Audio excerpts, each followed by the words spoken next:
ఏడాది క్రితం పవన్ చంద్రబాబుపై అనుచిత వ్యాఖ్యలు చేశారని దువ్వాడ శ్రీనివాస్పై హిరమండలం పిఎస్లో కేసు నమోదైంది. ఈ రోజు కొత్తూరు సీఐ కార్యాలయంలో విచారణకు హాజరయ్యారు. దువ్వాడతో పాటు ఆయన లాయర్, పిఏ మాధురికి మాత్రమే లోపలికి అనుమతినిచ్చారు. పిఎస్ దగ్గర ఉద్రిక్త వాతావరణం నెలకొంది.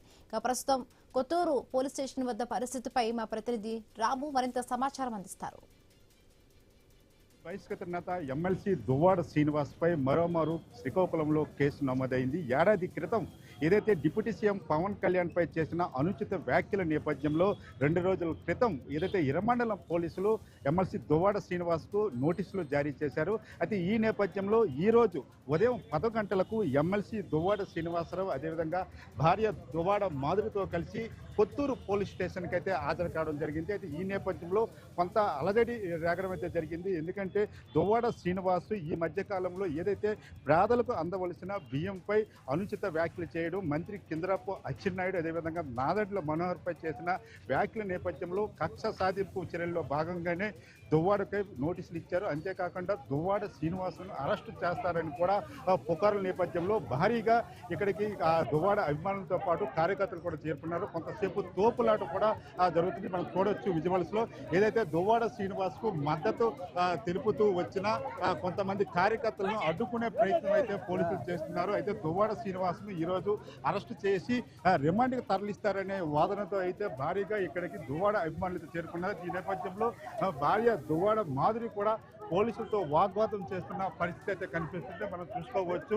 ఏదైతే దువ్వాడ శ్రీనివాసును లోపల సర్కిల్ ఇన్స్పెక్టర్ అదేవిధంగా హిరమండలం పోలీసు ఎస్ఐ ఆధ్వర్యంలో అయితే గతంలో ఏదైతే పవన్ కళ్యాణ్పై దువ్వాడ చేసిన అనుచిత వ్యాఖ్యలు, దువ్వాడ శ్రీనివాస్ చేసిన అనుచిత వ్యాఖ్యలపై ప్రశ్నలు వేస్తున్న పరిస్థితి కనిపిస్తుంది. దీనిపై దువ్వాడ ఏం చెప్తారో ఆయన వెర్షన్ని రికార్డ్ చేయాలనేసి జిల్లా ఎస్పీ మహేశ్వర్ రెడ్డి నుంచి వచ్చిన ఆదేశాల మేరకు దువ్వాడ శ్రీనివాస్ని అయితే విచారిస్తున్నారు. అయితే ఈ నేపథ్యంలో కొంత ఉధృత వాతావరణం కూడా నెలకొన్నది. ఎందుకంటే గతంలో కూడా దువ్వాడ శ్రీనివాస్ను టెక్కలి పోలీసులు కూడా నోటీసులు ఇవ్వడం, ఈ మధ్య కాలంలో అనంతపురం లాంటి జిల్లా రాష్ట్రంలో వివిధ ప్రాంతాల్లో కూడా కేసులు నమోదు కావడం, ఈ నేపథ్యంలో ఈరోజు ఏడాది క్రితము ఏదైతే సోషల్ మీడియాలో దువ్వాడ శ్రీనివాస్ వ్యాఖ్యలు చేశారో వాటిని మరలా ఈరోజు ఎందుకు నోటీసులు ఇవ్వడం, ఆ రాష్ట్రంలో చాలా సంఘటనలు జరుగుతున్నవి, వాటన్నింటిని కూడా విడిచిపెట్టి దువ్వాడ శ్రీనిపై కక్ష సాధింపు చర్యల్లో భాగంగానే ఈ విధంగా చేస్తున్నారని మాధురి అయితే ఆరోపిస్తుంది. ఏదైనప్పుడు కూడా వైసీపీ నుంచి బహిష్కరించినప్పుడు కూడా దువ్వాడ శ్రీనివాస్ మాత్రం కేసులు మాత్రం వెంటాడుతున్నామని చెప్పుకోవచ్చు.